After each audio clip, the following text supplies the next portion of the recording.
Hello, இன்றைக்கி என் கையில் நிறைய பேரோட ஃபேவரட்டான ப்ரீமியம் சாக்லேட் இருக்குது. எஸ், நீங்கள் கெஸ் பண்ணியிருப்பீங்க. This is Ferraro Rocher.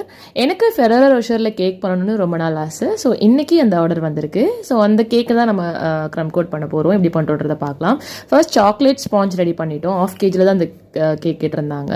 So அதில் வந்துட்டு நம்ம சாக்லேட் கனாஷ் யூஸ் பண்ண விப்பிங் க்ரீம் ஆட் பண்ணுறோம். தென் நம்ம ஆல்ரெடி ரெடி பண்ணி வச்சுருக்க டார்க் சாக்லேட் கனாஷும் ஆட் பண்ணி ஈவனாக ஸ்ப்ரெட் பண்ணிடலாம். இதில் ஃபுல்லாகவே நம்ம ஃபில்லிங்ஸ்க்கு வந்து ஃபெராரோ ரோஷர் சாக்லேட் தான் நம்ம கொடுக்க போகிறோம். ஸோ இது எல்லாமே நான் குட்டி குட்டி பீசஸாக கட் பண்ணியிருக்கேன். ஸோ அது ஸ்பூன்லேயே வந்து ஒட்டிட்டு வர மாட்டேங்குது. ஸோ உள்ளே ஃபுல்லாக ஃபில்லிங்ஸ் கொடுத்துட்டு நம்ம ஒவ்வொரு லேயராக வந்து இந்த சேம் டைப்பில் க்ரம் கோட் பண்ணி செட் பண்ணி எடுத்துடலாம்.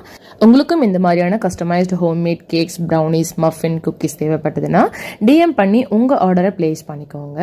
ஸோ நம்ம நெக்ஸ்ட்டு நமக்கு இருக்கிற சாக்லேட்ஸ் எல்லாமே உள்ள ஃபில்லிங்ஸ்க்கு லோட் பண்ணிடலாம். அண்ட் ஃபைனல் லேயரே வச்சு நம்ம க்ரம் கோட் பண்ணி ஃப்ரிட்ஜில் செட் பண்ணிடலாம். இதை கம்ப்ளீட்டாக நம்ம எப்படி ரெடி பண்ணோன்றதை நெக்ஸ்ட் வீடியோவில் பார்க்கலாம். தேங்க்யூ.